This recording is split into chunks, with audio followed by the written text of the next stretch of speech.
Brothers and sisters, the very fact that we are assembled at the 11th National Congress of Black Catholics in the United States indicates that we are heirs to a legacy. Indeed, I consider myself the beneficiary of a revolution. But putting that aside for the moment, let's consider the legacy we've inherited.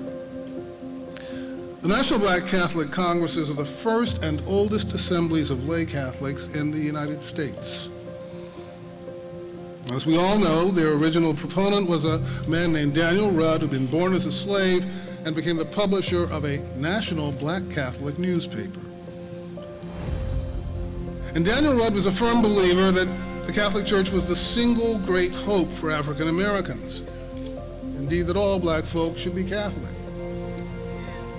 And to that end, in 1888, 25 years after emancipation, he proposed that black Catholics hold a general Congress so that they might get to know one another and, as he put it, take up the cause of the race. Daniel Rudd was an exceptional human being. He represents so many of our lay people as someone who lived out his faith and didn't just talk about it, but actually lived it in terms of gathering so many people to come together back in 1889 to talk about what really matters to being Black and Catholic. We are the Catholic Church. We're everyone's church. We're the church to which all people and all nations are invited and from which all Christian denominations are derived. Our church is the one church built by Jesus Christ on the apostles.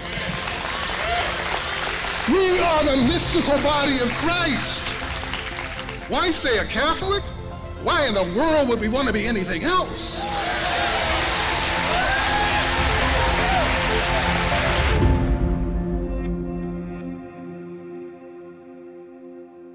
The first National Black Catholic Congress came into being because Daniel Rudd and his companions asked the question, what does it mean to be Black and Catholic? Are we a problem or an opportunity? And that same question was developed as Cynthia Bowman spoke to our bishops in 1989. And she asked the same question, what does it mean to be Black and Catholic today? If you get enough fully functioning Black church Catholics in your diocese, they gonna hold up the priest and they gonna hold up the bishop. Your job is to enable me, to enable God's people, Black people, white people, brown people, all the people, to do the work of the church in the modern world. Teaching, preaching, witnessing, worshiping, serving, healing, and reconciling in Black, wedded to the lived experience, to the history and the heritage of Black people. The Black Catholic experience is a rich and fertile expression of the courage, the tenacity, and the dedication of Black people clinging to their faith under some extraordinarily painful moments. This is why the Congress was founded by Daniel Rudd in the 1880s, and why it is so important that we hold to the identity that we have as Black Catholics and the gifts that we were given to use as Black Catholics, not just for ourselves, but for everyone, all the time. In 1987, Pope John Paul II, now St. John Paul II, had an audience with Black Catholics in New Orleans, unheard of at that time. Beautiful moment in the church's history. And he spoke about being Black and Catholic. And these are the words he said. He said, "Your Black cultural heritage enriches the church and makes her witness of universality more complete. In a very real way, the church needs you, just as you need the church. You are part of the church, and the church is part of you."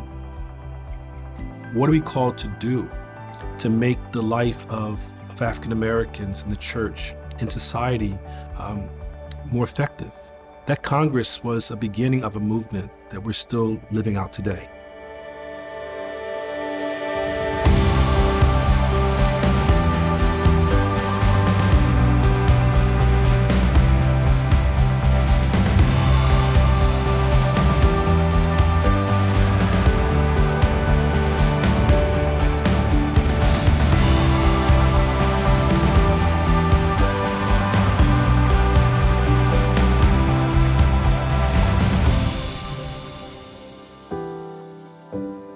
at our closing Mass, I asked anyone who is considering a religious vocation to come forward, and the number of young people who got up out of their seats, knowing that maybe those around them never knew that they felt this way, and to see the expression on these young men and women's faces as they realized that the gift that God had given them and called them to was one that the church appreciates, was one of the things that really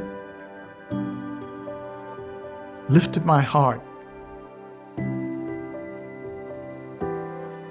Sometimes we don't realize that those next to us may have gifts because no one has said, no one has asked, and we hadn't thought about it. My hope is that the Congress allows our Black Catholics to know that they have and to use what they have been given by God for the benefit of everyone around them. And for others to realize the gifts that Black Catholics have to live as the one body of Christ that we're called to be. I am Black. I'm Black. I'm Black. I'm Black. I'm Black. I am Black. Black. Black. I am Black. I'm Black, and I'm Catholic.